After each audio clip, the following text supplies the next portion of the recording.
travaille donc avec quand même notre conférence d'ouverture et M. Vincent Calais, que je remercie vraiment beaucoup d'être venu parce qu'on fait carrément de frontière à frontière, frontière du Nord, puisque M. Vincent Calais, donc il est enseignant et chercheur associé à la chaire éthique, technologie et transhumanisme de l'Université catholique de Lille, donc il a quand même traversé voilà, toute la France. Et donc, je l'ai sollicité, et c'est pour ça que je suis à ses côtés là pendant sa conférence, parce que j'ai lu son article qui s'appelle « Surveiller et soigner les fonctions politiques du psychologue à l'heure de la santé mentale ». Et c'est un article qui m'a beaucoup impressionné, qui m'a beaucoup éclairé. Et donc, à l'heure où on nous demande, comme on le disait tout à l'heure, des bilans, où on veut toujours médicaliser les choses, on nous demande il y a vraiment des choses qui sont importantes là, et qu'il nous faut réagir aussi d'une certaine façon, qu'il nous faut prendre une position d'une certaine façon. Et j'ai trouvé que voilà, l'éclairage de M. Calais était très important. Il va peut-être nous expliquer, il se présente aussi lui-même de façon beaucoup plus éclairée que ce que je fais. Et donc je vais lui laisser la parole. Voilà, merci. Merci à vous, merci de m'avoir invité, merci aux organisateurs et aux représentants de la PsyEF de cette invitation. C'est très heureux, je suis heureux d'avoir rencontré, enfin que mon article ait rencontré un écho. En deux mots, je viens d'un autre monde, le monde des juristes. J'ai exercé pendant une trentaine d'années comme juriste spécialisé en droit du travail et droit de la sécurité sociale.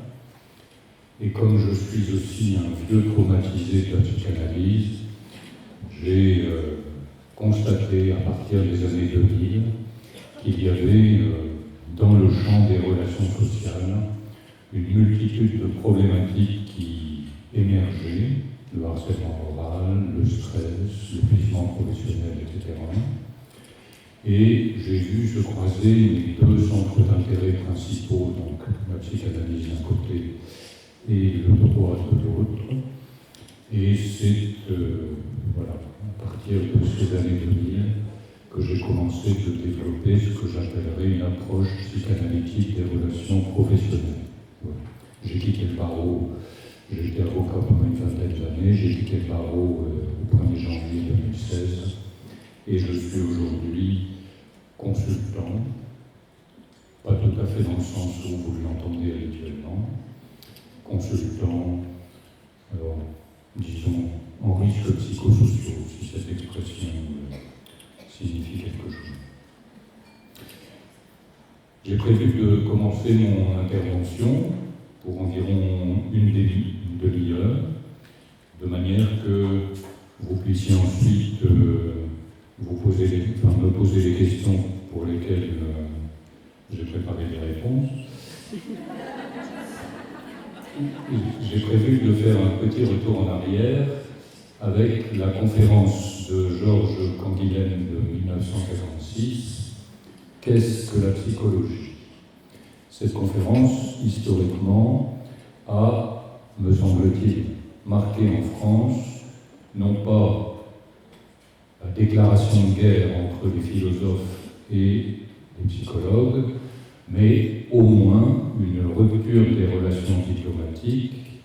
Et cette conférence, c'est à partir, me semble-t-il, de cette conférence que les psychologues se sont exilés définitivement hors du champ philosophique. Quand Canguilhem posait la question « Qu'est-ce que la psychologie ?»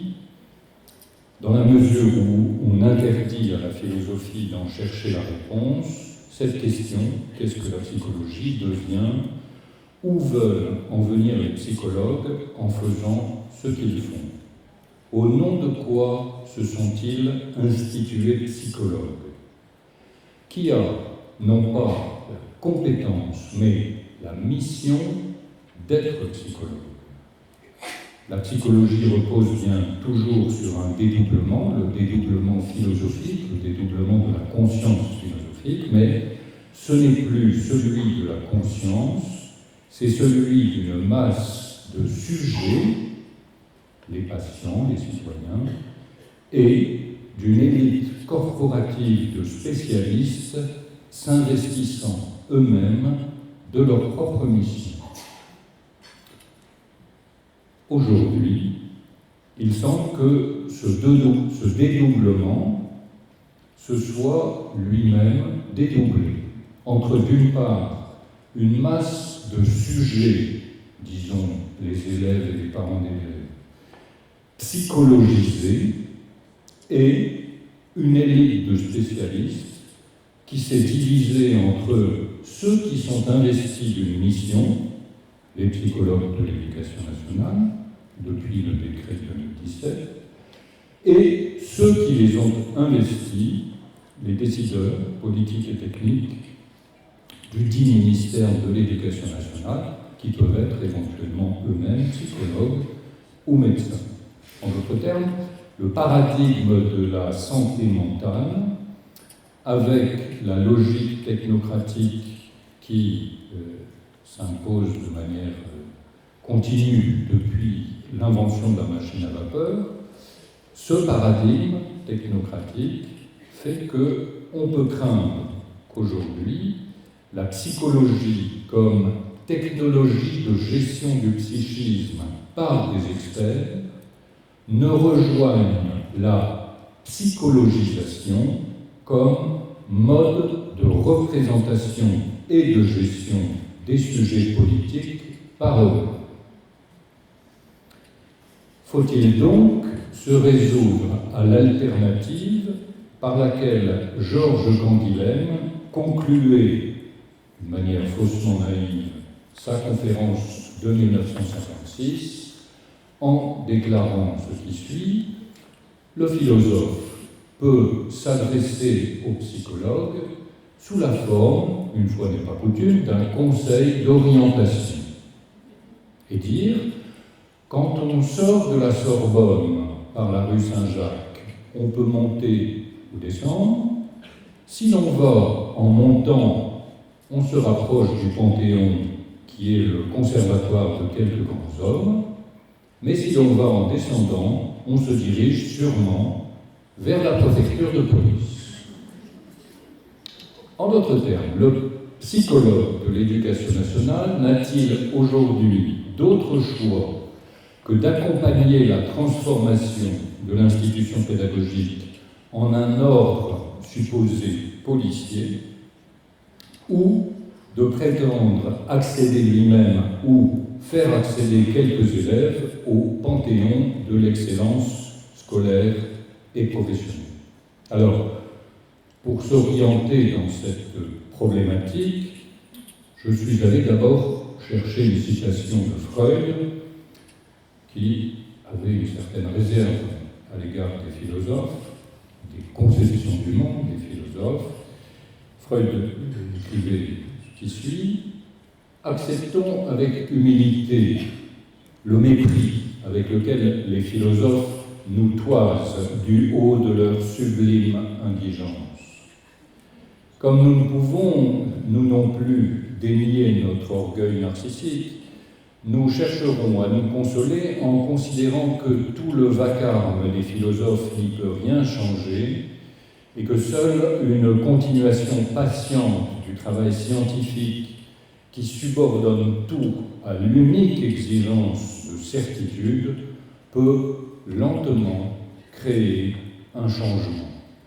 Quand celui qui chemine chante dans l'obscurité, il dénie son anxiété, mais il n'en voit pas plus clair pour autant. Et donc les psychologues peuvent, au contraire de tel ou tel philosophe, n'avoir pour le Panthéon qu'un intérêt limité et préférer s'orienter non seulement vers la préfecture de police, mais également vers le palais de justice, la maison d'arrêt, l'hôpital, l'usine, la caserne, le service de santé au travail, le cabinet de consultants, ou l'école, le collège, le lycée. Mettre les mains dans le cambouis. Deuxième point de repère, après cette citation de Freud, Une référence à un texte de 1949 de Claude Lévi-Strauss, qui est le texte qui s'appelle « L'efficacité symbolique ». C'est un texte dans lequel Claude Lévi-Strauss faisait un parallèle entre une cure chamanistique pour un accouchement difficile et une cure psychanalytique. Et c'est à partir de ce texte que on peut, me semble-t-il, distinguer de façon assez claire ce qui est le registre de l'efficacité technique et ce qui est le registre de l'efficacité symbolique. Ces deux registres ont leur légitimité, mais ils sont hétérogènes, ils ont chacun leur logique propre, et c'est par rapport au registre de l'efficacité symbolique qu'il me semble qu'il faut situer ce que j'appellerais l'office du psychologue à l'heure de la santé mentale. Troisième point de repère, peut-être que l'évolution de ce que vous appeliez tout à l'heure le corps des psychologues de l'éducation nationale, peut-être que l'évolution de ce corps est elle-même symptomatique de quelque chose qui s'est produit dans l'institution scolaire, qui tend cette institution à évacuer de plus en plus l'efficacité symbolique au profit de l'efficacité technique, et peut-être que votre corps est le symptôme ou le fantôme de cette efficacité symbolique qui fait retour au sein de l'institution pédagogique. Plus précisément, peut-être qu'avec le psychologue, lorsque le psychologue entre dans un établissement scolaire, ce qui entre aussi avec lui ou elle, c'est le fantôme du transfert. En quelques mots, je crois qu'il y a une structuration institutionnelle des transferts. Alors, je n'emploie pas le terme de transfert au sens de la cure psychanalytique, mais du transfert qui peut se produire, par exemple, dans la relation au médecin. Le médecin est investi par le patient d'une autorité qui fait que quand on va consulter un médecin, on a plutôt tendance à suivre la prescription, l'ordonnance du médecin. Ce n'est pas que le médecin a un pouvoir sur son patient, et qu'il a une certaine autorité, et que cette autorité, eh bien, c'est un fait de transfert. L'autorité, c'est le transfert. Et peut-être que dans l'éducation nationale, dans l'institution pédagogique, on peut se dire que le transfert pédagogique ne tient plus. On parle de la perte d'autorité des professeurs, des enseignants, et que du coup, cette dimension du transfert et de l'efficacité symbolique, elle se déporte ailleurs, et vous, mesdames et messieurs les psychologues de l'éducation nationale, vous êtes en ce lieu où du transfert se produit, des transferts émergent d'une manière évidemment un peu anarchique et dissociative. Il me semble que ce à quoi on assiste aujourd'hui dans l'institution pédagogique, comme dans toutes les institutions, quelles qu'elles soient, c'est au basculement d'une institution fondée sur un ordre symbolique à une institution fondée sur un ordre cybernétique. C'est-à-dire que l'institution tend, évidemment, c'est une évolution sur des dizaines d'années, mais il me semble que l'évolution de de l'institution aujourd'hui dans son fondement archéologique, c'est une institution vers la cybernétisation, si j'ose dire, avec notamment le passage de l'ordre du signifiant, du signe, du symbolique, à l'ordre de l'information. Et que, évidemment, là, il y a quelque chose qui n'est plus pris en compte par l'institution. Et le psychologue de l'Éducation nationale, qui était historiquement à la marge de l'institution scolaire, eh bien, c'est peut-être dans la mesure où la relation pédagogique elle-même tend à évincer la dimension symbolique et la dimension du transfert que cette dimension vient se loger à la marge du côté des psychologues de l'Éducation nationale, avec par conséquent l'émergence de demandes multiples dont la multiplicité ne tient pas seulement à leur objet, mais également à la diversité de leurs auteurs, à l'hétérogénéité de leur sens, à la complexité de leurs enjeux. D'où sans doute également la perplexité, voire l'angoisse du psychologue de l'Éducation nationale, confronté à la multiplication apparemment anarchique de ces demandes, et qui peut se sentir démuni quant à ses ressources, à sa disponibilité, à ses compétences techniques, à sa légitimité pour répondre à ou de ces demandes.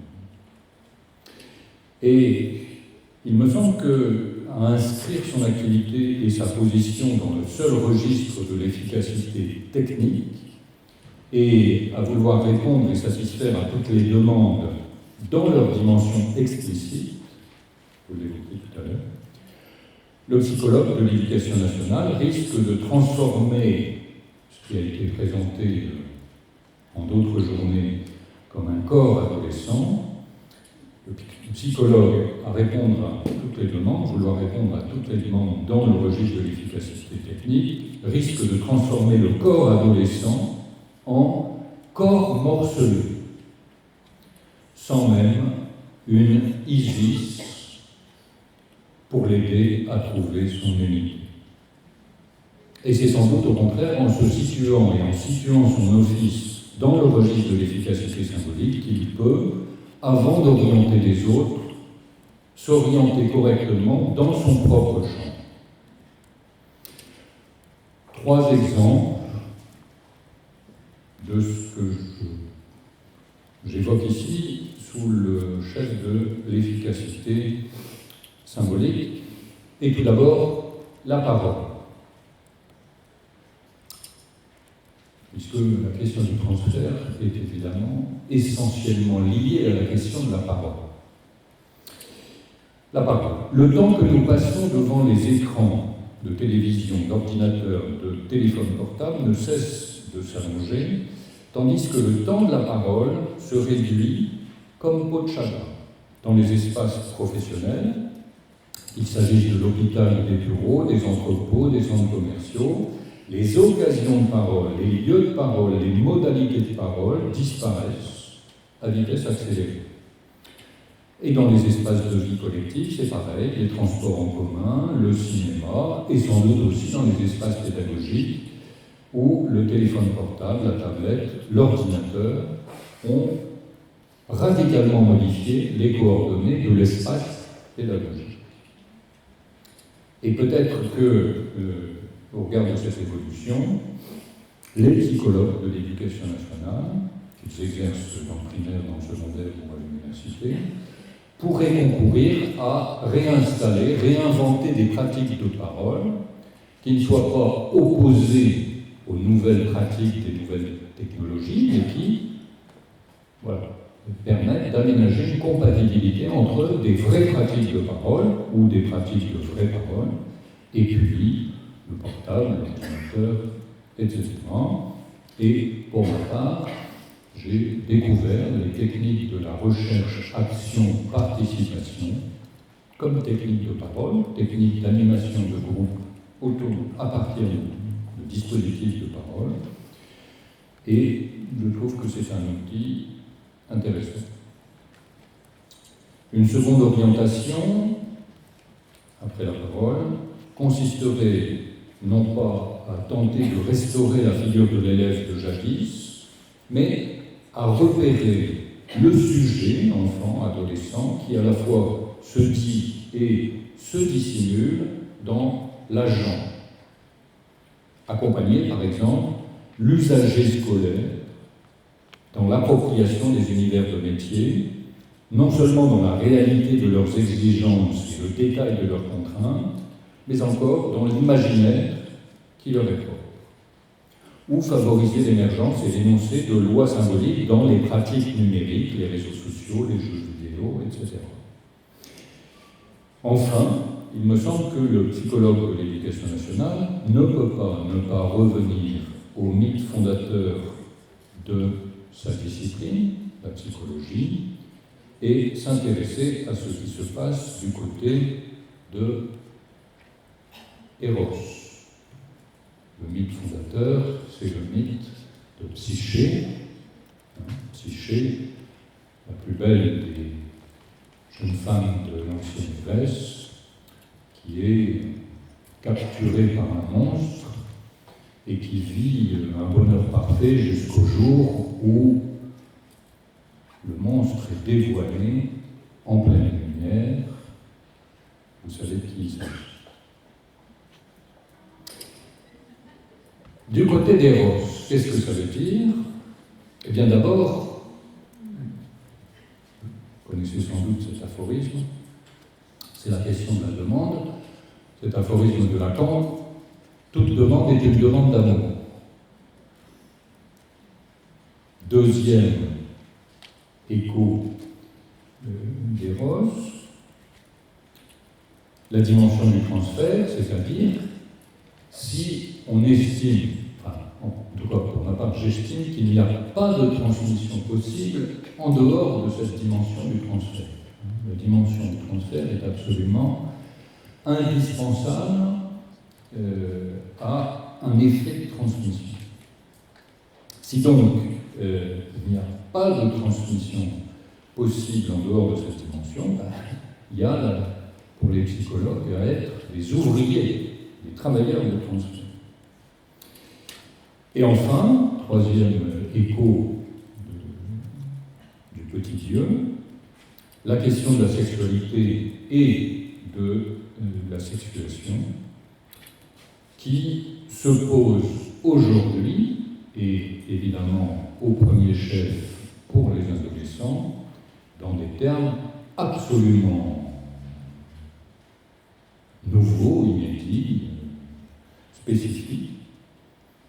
Et là, je crois que c'est quelque chose où, effectivement, l'adolescent peut avoir un souci d'orientation. Ces trois repères, la parole, le sujet, l'amour, que j'avance ici par une référence au concept de transfert, n'impliquent évidemment pas la transformation du psychologue de l'Éducation nationale en psychanalyste. Ce serait une erreur et une imposture de croire et laisser croire qu'une telle transformation serait possible ou simplement souhaitable.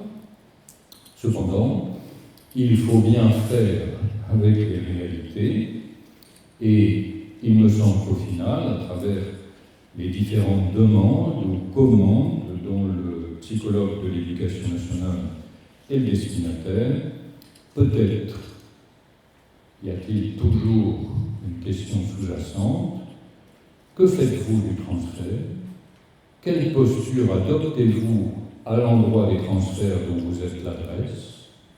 Quelle méthode inventez-vous pour que ce transfert produise du fruit?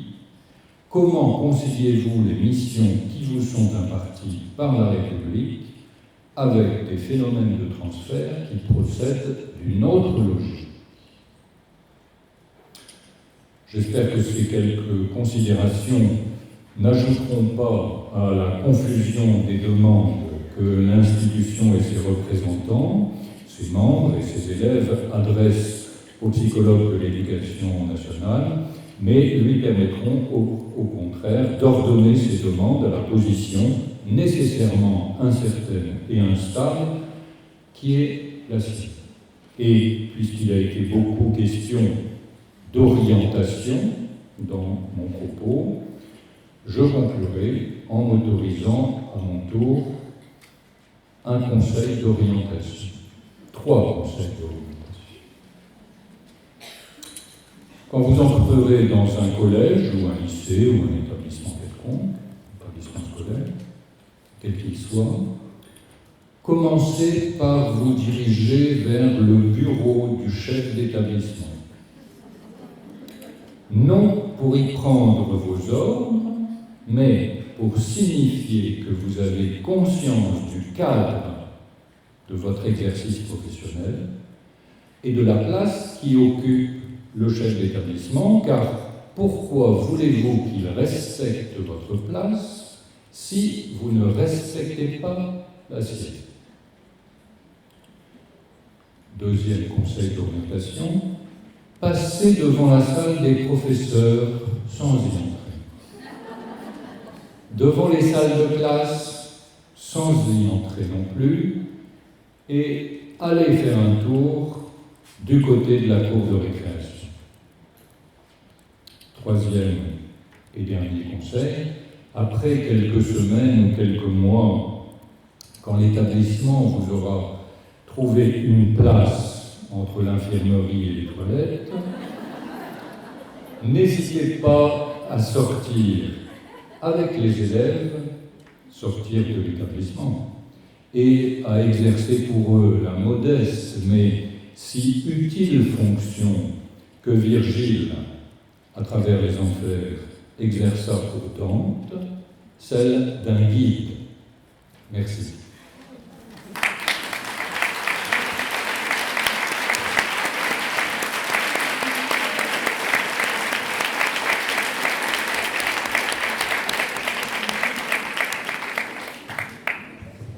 Alors, on va passer aux questions ou à l'échange avec la salle. Je sais que c'est toujours peut-être un petit peu difficile de commencer, mais voilà, il faut se lancer. Est-ce qu'il y a des réactions peut-être à chaud, un peu rapides, comme ça?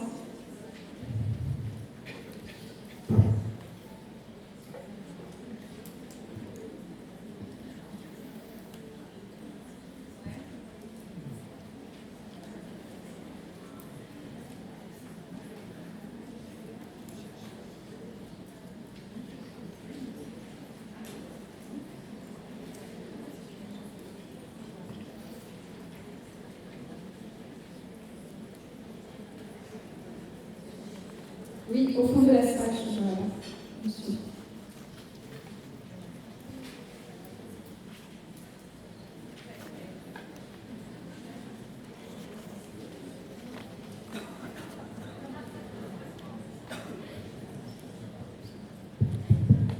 Bonjour, merci pour cette intervention. Iriez-vous jusqu'à dire que pour réenchanter le monde et réenchanter l'exercice, il nous faudrait aller du côté de la resymbolisation de l'information?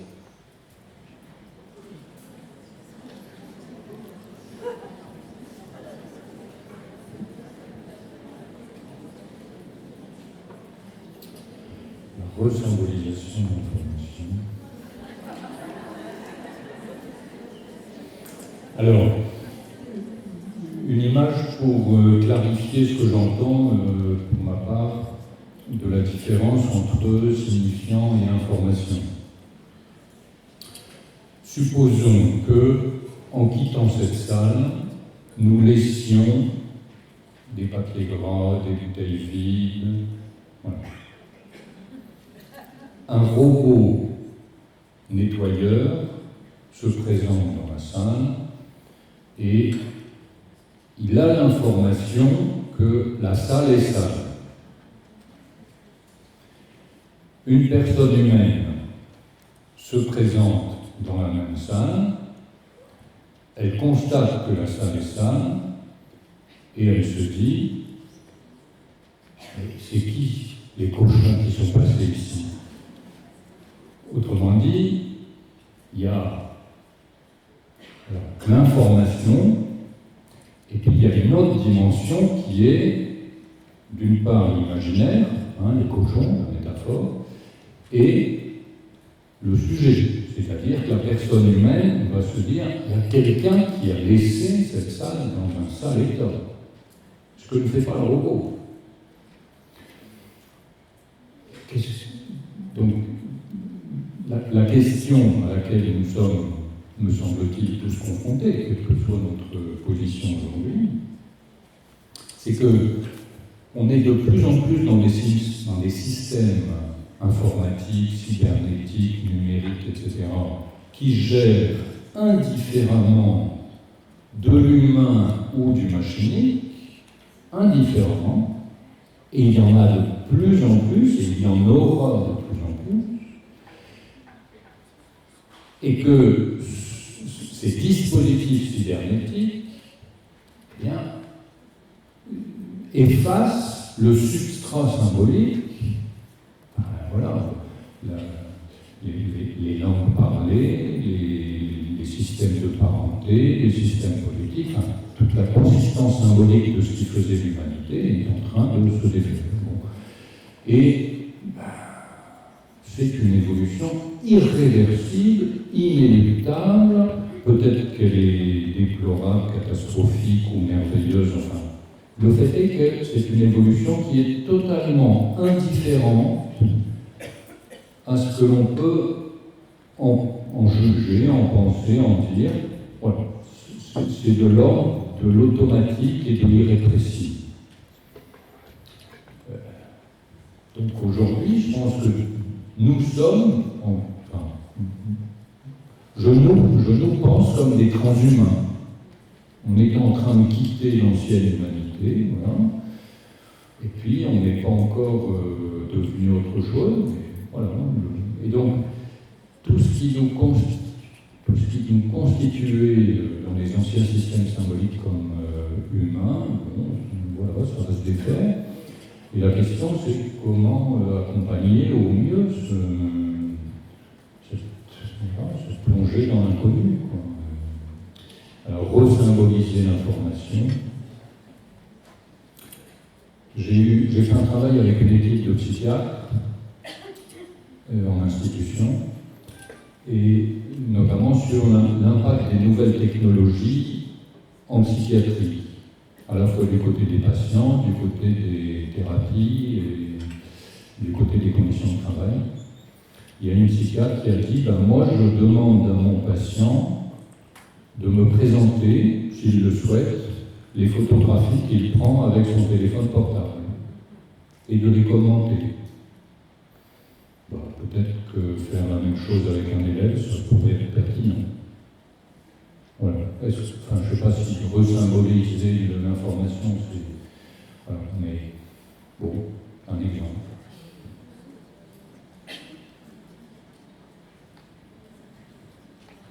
Oui, je voulais revenir sur ce que vous avez dit sur la relation pédagogique. Vous avez précisé donc, que selon vous, le transfert pédagogique ne tient plus, et que cette dimension en fait, serait déportée sur le rôle des psychologues de l'éducation nationale en particulier. Alors, j'avoue que ça m'interroge parce que nous, on a plutôt l'impression, en tout cas dans le second degré, que c'est l'inverse qui est en train de se produire. Et que finalement, l'inefficacité de cette relation pédagogique, elle est un petit peu déviée, c'est-à-dire que finalement, est-ce que les décideurs s'en préoccupent véritablement quand ils cherchent justement à charger les enseignants de quelque chose, de missions qui sont plutôt de l'ordre de l'efficacité technique, et qui, justement, ne fait plus face au symbolique. Et justement, je pense que notre métier est mal mené, parce qu'il n'y a plus de place pour cette efficacité symbolique, et je ne pense pas qu'actuellement les décideurs composent avec ces difficultés dans la relation pédagogique en espérant que le psychologue pourrait assumer un peu plus s'exprimer autrement.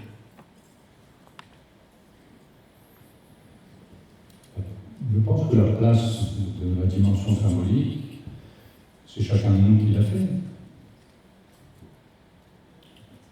Elle peut être déliée par des politiques ou les technocrates, et alors, ça n'empêche pas qu'elle existe. C'est à chacun de nous. Enfin, c'est comme l'interdit de l'inceste, si vous voulez. Il n'y a personne qui est un spécialiste de l'interdit de l'inceste. Les juristes, les magistrats ne sont pas plus qualifiés pour signifier l'interdit de l'inceste que tout un chacun. Donc, voilà. Peut-être que l'institution éducation nationale vous dévalorise, vous dénie, vous exclut, etc. Ben, faites avec. Enfin, ça n'empêche nullement l'exercice d'un office dans sa dimension symbolique, me semble-t-il.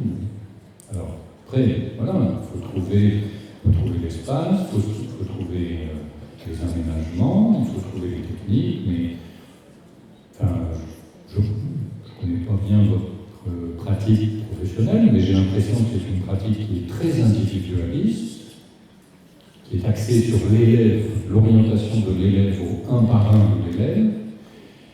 Peut-être que ce serait bien de faire des groupes d'élèves et de travailler avec des élèves en groupe. Il me semble qu'aujourd'hui, ceux qui sont les mieux placés pour accompagner ce moment de transformation incroyable que nous vivons, ce sont les jeunes.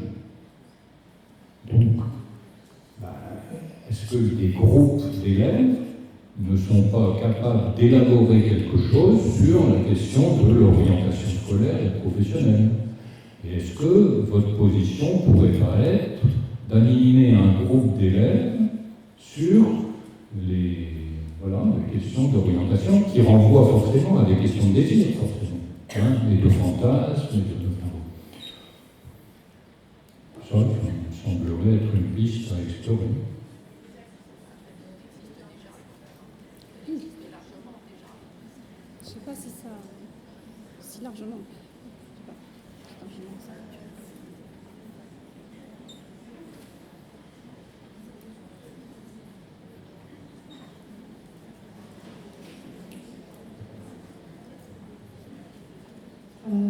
Pouvez-vous parler davantage de la question du transfert? J'ai pas. La question du transfert par rapport à l'orientation, pouvez-vous en parler davantage?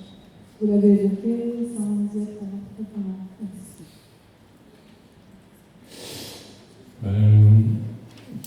En tout cas, dans mon expérience, et souvent pour les gens de ma génération, nous avons tous des figures de professeurs dans notre histoire qui ont eu un rôle déterminant dans notre orientation, dans nos choix de vie. Il y a toujours une figure de professeur ou d'instituteur, un enseignant. Et donc, ça a été une figure qui, subjectivement et institutionnellement, a eu cet effet de transfert, c'est-à-dire de partir du substrat familial, du substrat du groupe familial, du substrat du symbolique ou du groupe familial, pour le socialiser et le transformer. Et donc il me semble que les enseignants, d'une manière générale, ce sont des opérateurs de transfert, des supports de transfert. Et qu'un bon enseignant comme un bon médecin, entre guillemets, il sait faire avec ça. Il sait que il y a un élève qui peut tomber amoureux, il sait qu'il est admiré par tel autre élève, et il est capable de développer, outre son savoir technique, d'être certes un bon enseignant, un bon pédagogue, etc., mais de prendre aussi en compte, subjectivement, la dimension du transfert dont il est le support. Et un médecin, c'est pareil. Bon. Ça ne veut pas dire qu'il faut transformer les médecins ou les enseignants en psychanalystes, évidemment. Ce n'est pas du tout la même structuration du transfert. C'est du transfert sauvage dans la vie sociale, bon, et j'ai tendance à considérer que dans toutes les institutions, il y a du transfert, voire peut-être que l'institution même, c'est toujours une institution de transfert. Voilà. Et peut-être qu'aujourd'hui, non pas du fait d'une défaillance des enseignants ou d'un désintérêt ou je ne sais trop quoi, peut-être que la logique de l'institution pédagogique fait que cette dimension-là se déporte des enseignants vers d'autres travailleurs de transfert et que ce n'est pas une question de position individuelle des enseignants, ou même de position du corps des enseignants, c'est une certaine logique qui dévie, qui fait que, et que de ce point de vue-là, on peut inventer des méthodes pédagogiques, on peut trouver des robots pédagogiques, etc., mais il y a une certaine logique qui est à l'œuvre. Et donc c'est l'hypothèse, moi, ce que j'ai avancé aujourd'hui, ça n'est qu'une hypothèse que je vous propose, une hypothèse de lecture de ce qui se passe aujourd'hui. Voilà, pour dire que l'Office des psychologues de l'Éducation nationale s'inscrit dans cette dimension symbolique, symptomatique, et que c'est peut-être ça un point de repère. Bon, je ne sais pas si je réponds à votre question.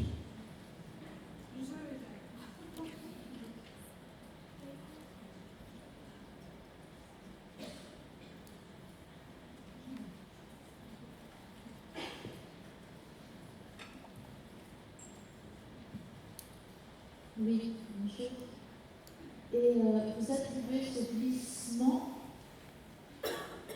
à la perte d'autorité de l'enseignant ou à d'autres facteurs? Qui parle? C'est moi, c'est Céline. Non, c'est plutôt que la perte d'autorité est le signe de ce déplacement. Je crois que l'autorité, c'est le transfert. Enfin, l'autorité, c'est un effet de transfert. Et qu'à partir du moment où il y a un effacement de l'autorité, qui ne tient pas au talent des professeurs ou aux méthodes pédagogiques, c'est un fait qui ressortit à une certaine logique symbolique, fait que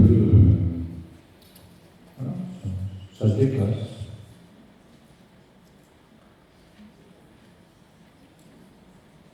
Tendanciellement, évidemment, c'est pas... Bonjour. Bonjour. Je m'interrogeais sur le sens que vous mettez sur le mot psychologisation qui était dans le titre de votre intervention. Moi, au départ, je l'ai interprété plutôt comme peut-être comme le terme de médicalisation, donc notamment pour une intervention dans ce sens-là. Du coup, j'étais un peu surprise du contenu de votre intervention. Donc voilà, la question était qu'est-ce que vous mettez derrière le mot psychologisation? Je crois que c'est... Alors, il y a le paradigme de la santé mentale qui est devenu, depuis les années 90, omniprésent. Avant les années 90, la santé mentale, ça n'existe pas. Dans le champ psychiatrique, psychanalytique, psychologique, ça n'existe pas. C'est un paradigme qui s'installe à partir des années 90, et qui fait qu'aujourd'hui, on a des politiques de santé mentale au niveau français et au niveau européen. Bon, voilà, c'est la santé mentale est devenue la chose de tous. Bon. Donc, psychologisation, c'est ce que je veux dire, c'est-à-dire qu'on décrypte les réalités sociales, politiques, contemporaines à travers une sémiologie psychologique. Bon.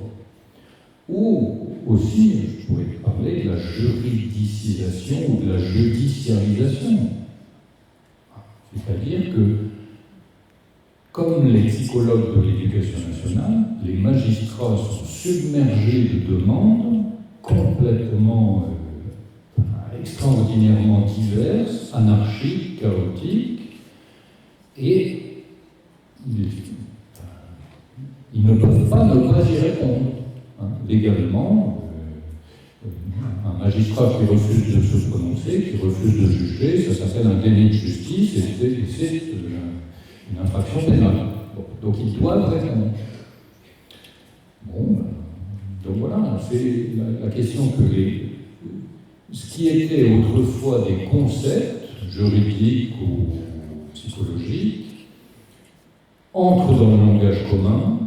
Les représentations sociales prennent une coloration du fait de cette épidémie sémiologique, entre guillemets, et évidemment, ça n'a rien à voir avec les vrais concepts juridiques ou les vrais concepts psychologiques.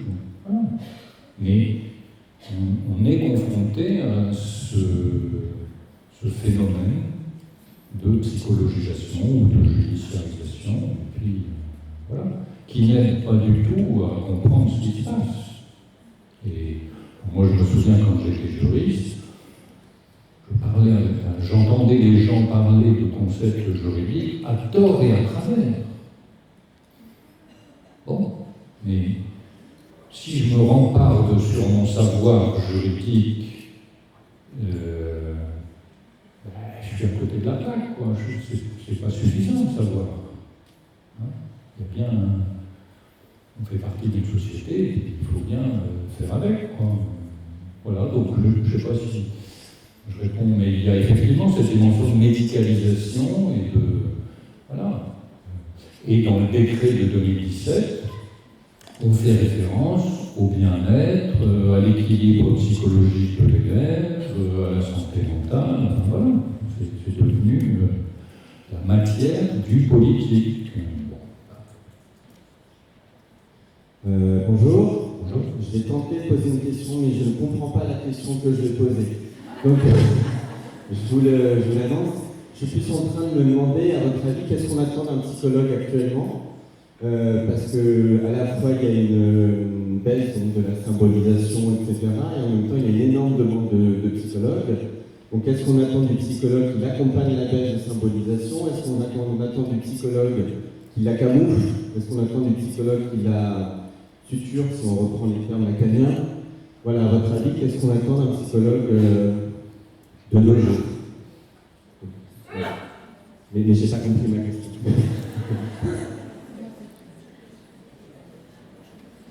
J'ai l'impression, peut-être que vous ne comprenez pas votre question, mais vous comprenez ce que je dis. Il me semble que ce qu'on attend, enfin, en tout cas, ce qu'on peut décrypter à travers le discours juridique, c'est-à-dire à travers le décret de 2017,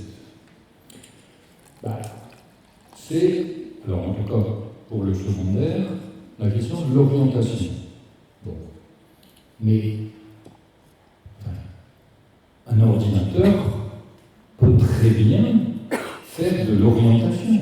S'il s'agit de gérer des stocks d'élèves et puis de les orienter dans tel flux universitaire ou dans tel autre flux universitaire, il vaut mieux faire de la logistique et de l'informatique. Donc ça, c'est ce que j'appelle la transformation cybernétique de l'institution. Enfin, l'institution qui se trouve prise dans une logique cybernétique, où la question, pour employer de gros mots, du désir de l'élève et des parents, absolument ne peut pas être posé.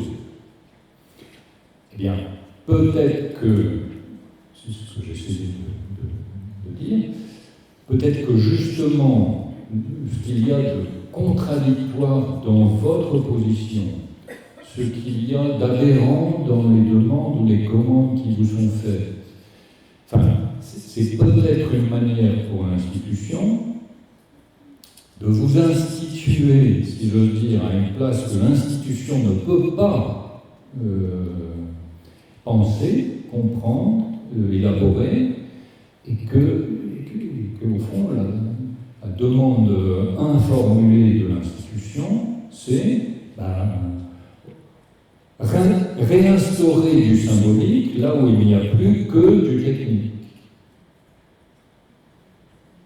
Réinstaurer de la parole, réinstaurer du fantasme, réinstaurer de la haine, parce que ça c'est quand même la question de la haine aujourd'hui, c'est quand même quelque chose de très, me semble-t-il, présent, les relations sociales.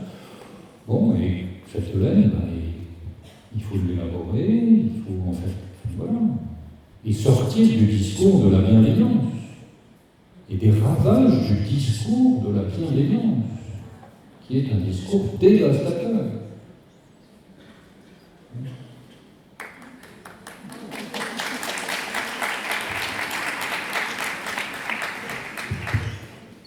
Bonjour. Ici. Bonjour. J'avais une question par rapport au transfert. Est-ce qu'il y a un danger pour les élèves de ne pas retravailler ce transfert par des espaces de parole? Et est-ce que vous parlez à ce moment-là de transfert qui serait négatif, puisque le transfert ne serait pas travaillé? Parce que forcément, il y a des transferts qui se font par identification des professeurs, des personnes, des parents, amis. Et si ce transfert n'est pas retravaillé, quels sont les risques s'il ne se fait pas? Retravailler, bon, ça c'est peut-être dans le cabinet de l'analyse qu'il peut être travaillé par le sujet, je veux dire. Mais négatif, oui, transfert négatif, très bien. Ce que je veux dire, c'est que la question, c'est la structuration sociale et symbolique du transfert, si vous voulez. C'est-à-dire que je crois qu'il n'y a pas de lien social qui puisse s'instaurer sans cette dimension-là. Après, c'est positif ou c'est négatif. Bon. Mais voilà. Et donc, peut-être que l'enjeu, c'est de créer des espaces où du transfert puisse se produire. Par exemple, j'ai déjà travaillé avec ce qu'on appelle les travailleurs sociaux, les éducateurs. La position de l'éducateur, on a vu ça dans un film La tête haute, peut-être que vous voyez ce film avec Catherine Deneuve qui joue le rôle d'un juge des enfants, et puis un éducateur. Bon. Le travailleur social, c'est un opérateur de transfert, c'est-à-dire qu'il y a le délinquant qui est pris dans sa logique de répétition, de récidive, voilà. Et puis, à un moment, peut-être qu'il y a une rencontre qui se produit, voilà, dans le champ du transfert, et que cette rencontre, avec tel ou tel travailleur social ou tel magistrat, fait que le délinquant, il peut dévier peut-être de sa logique de récidive et de répétition. Ou la transformer autrement. Voilà. Donc c'est là où je parle de la fonction sociale des transferts. Bonjour. Bonjour. Vous avez dit plusieurs fois que l'autorité c'était le transfert. Moi je connaissais que le transfert c'était l'amour. Donc en somme, je ne suis pas en désaccord avec cette question de l'autorité en tant que transfert, ça me semble même plus logique. Quand on parle de supposé savoir, c'est vrai qu'en général, on suppose un savoir, un sujet qu'on investit d'une autorité, d'une certaine autorité. Voilà, donc peut-être que j'ai loupé un épisode dans lequel Lacan parlait de l'autorité et du transfert, ou alors je me demandais d'où ça venait. Et peut-être que le transfert aussi fait de plusieurs autres choses que finalement est l'autorité.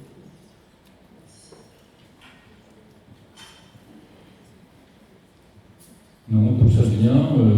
J'ai fait un travail avec un ami psychanalyste et on a publié il y a quelques années un texte qui, je crois que c'était sur l'autorité, c'est le transfert. Après une intervention dans un établissement médico-social.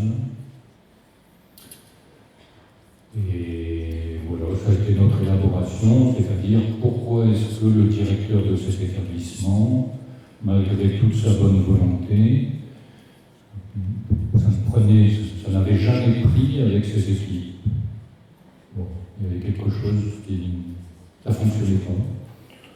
Et donc on a écrit ce texte. Mais effectivement, à ma connaissance, Lacan n'a pas parlé du transfert dans ce terme-là. Voilà.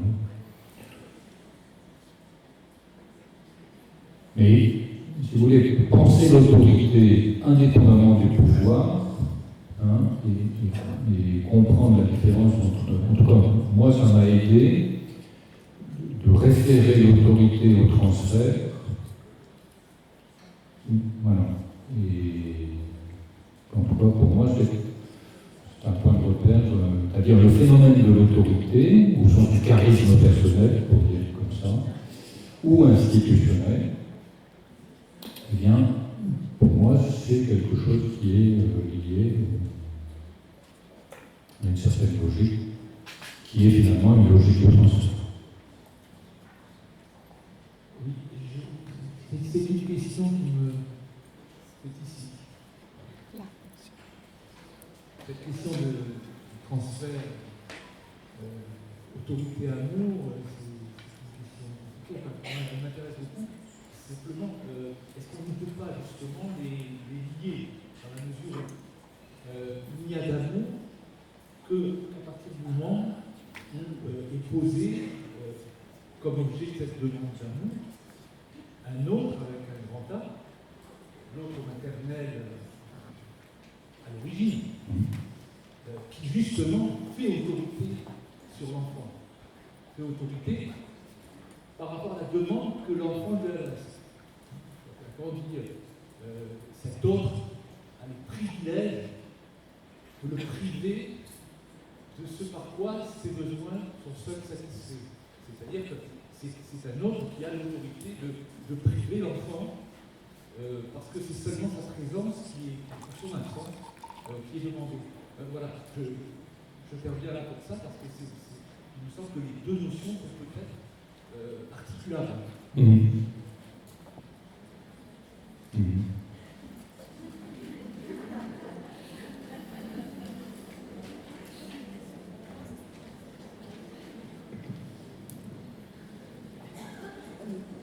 Moi, je voulais peut-être poser aussi une question où vous redemandez, dans l'article que j'ai lu, vous dites que l'identité du psychologue étant mise à mal, par réaction, il va pouvoir contribuer justement à l'instauration très très fortement contribuer à l'instauration, par exemple, du paradigme de la santé mentale.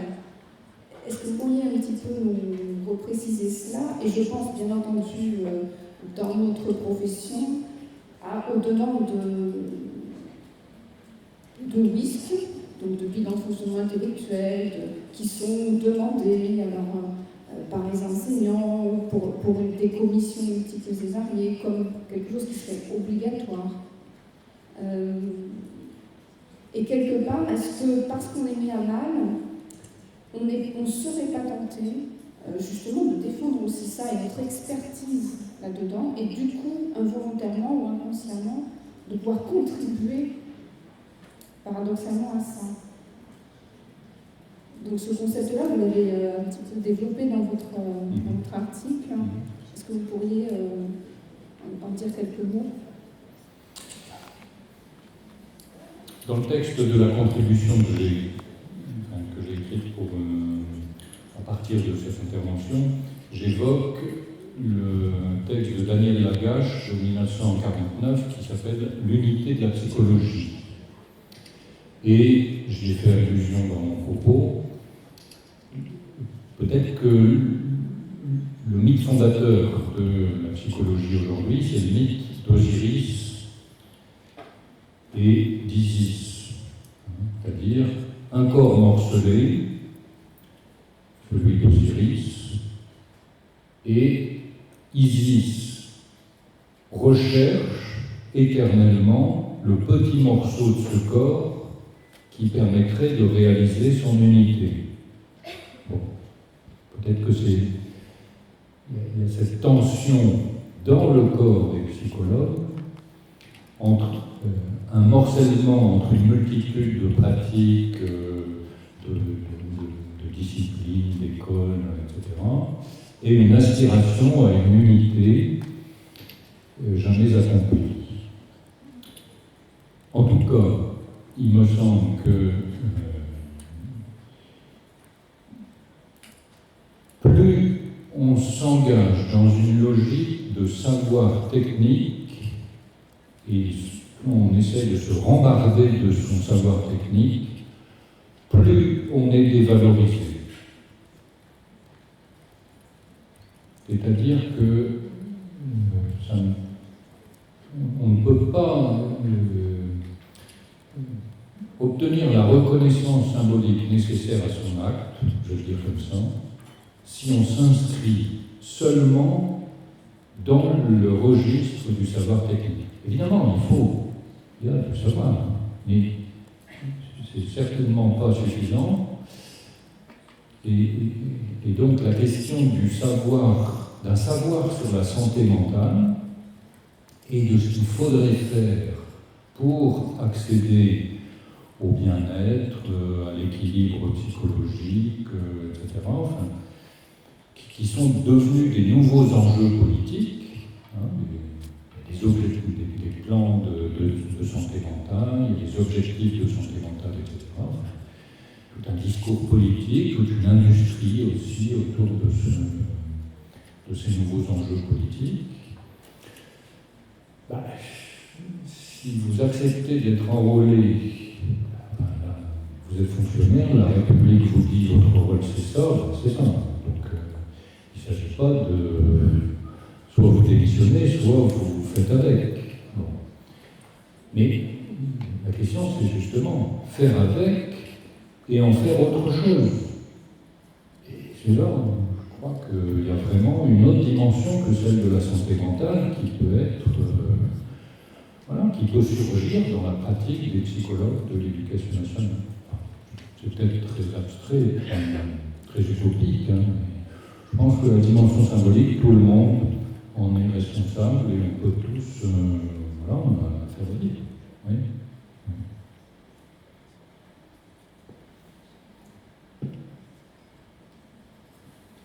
Est-ce qu'il y a encore des questions dans la salle? Je ne vois pas de bras se lever. J'en conclus qu'on a terminé nos échanges à ce moment-là. Je remercie encore et j'aimerais qu'on applaudisse.